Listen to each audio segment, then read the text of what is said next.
Hello YouTube, Millennium X17 here. Time for some side content hero, number 6. So first and foremost, I'd like to start with the fact that this game is very vast and huge, and as such, it has come to my attention that I'm not finding the collectibles by myself. So I went out and purchased the Collector's Edition Strategy Guide for just the collectibles and side content. Let me say it again, single player story in and of itself, all the main stuff will not be looking at whatsoever. But for side content, collectibles, and other riffraff, if I need a reference, it's there, and it works really good. Though, overall, I'm actually a little on the disappointed side with this, because the biggest reason I got the guide was to get tips and tricks on the stock market.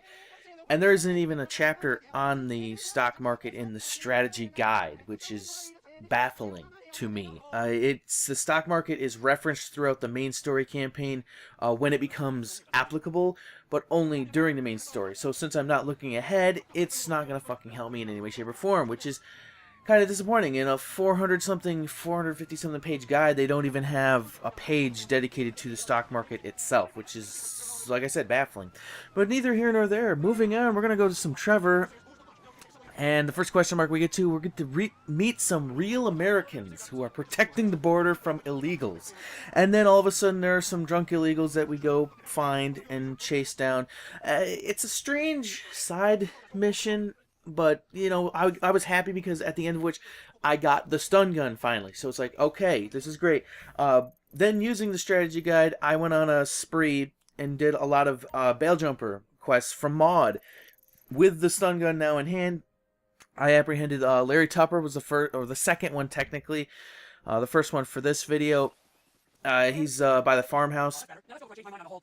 I, tasered him. The range on the taser, though, is limited, though, so you have to get pretty close to someone before you can use it, but it still works nonetheless. They pretty much give up once you shock them once, so it's pretty good stuff. After that, I went to Los Santos Customs and got Trevor's truck modded out even more so than it already is.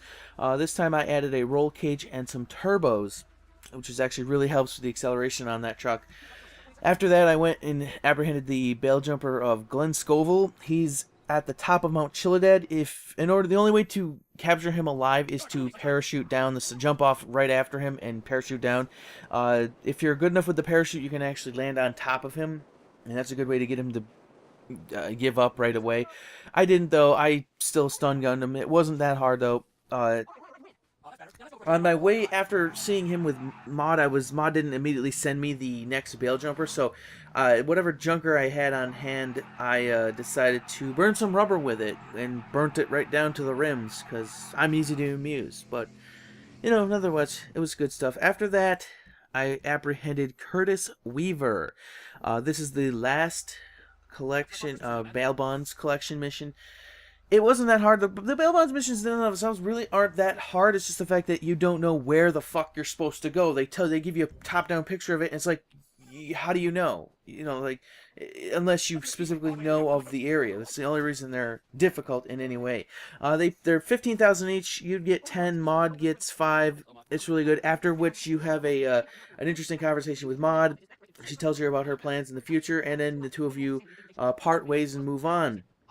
It's at this point in time that I go to the Sonar Collections dock, because that is some megaton money to be made, short-term investment, which, as everybody knows in this game, it's fucking impossible to make money.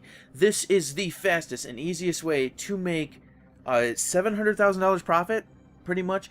It's takes about 3 hours and is pretty easy. I had the guide, but I didn't really have to look at the guide for them, even though I had the guide with the map with all where the locations are. They're in about 5 or 6 different clusters around the state.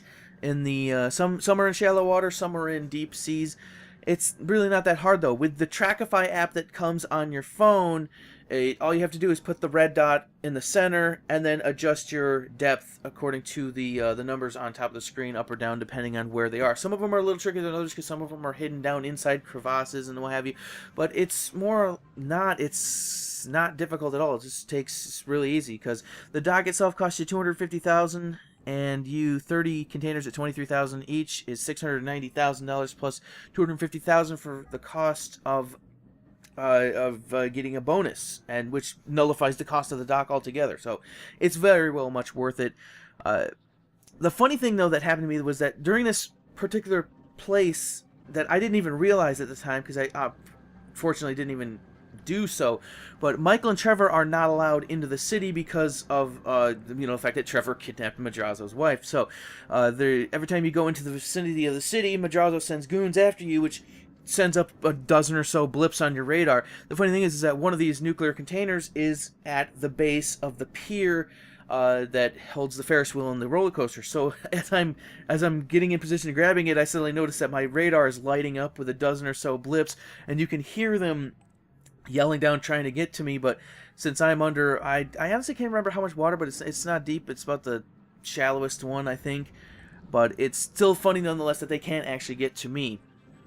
It's at this time it really occurs to me, though, that this whole Sonar Collections Dock side content is specifically, they put this in the game and made it such a profitable short-term investment because they want you to explore underwater, and there's just so much shit underwater that they specifically they put it there just to show you just how much they've hidden under there. And what I'm going to leave everybody with during this side content is I have yet to explore it myself, but on the west coast of the city I found this giant sub underwater, and it's exactly the same make and model, only it's 5 times bigger, but it's like it's been there forever, for a long time. It's just the tip of the iceberg as to how much they've hidden underneath the water. So that is where I leave you, and until next time, y'all have yourselves a good day.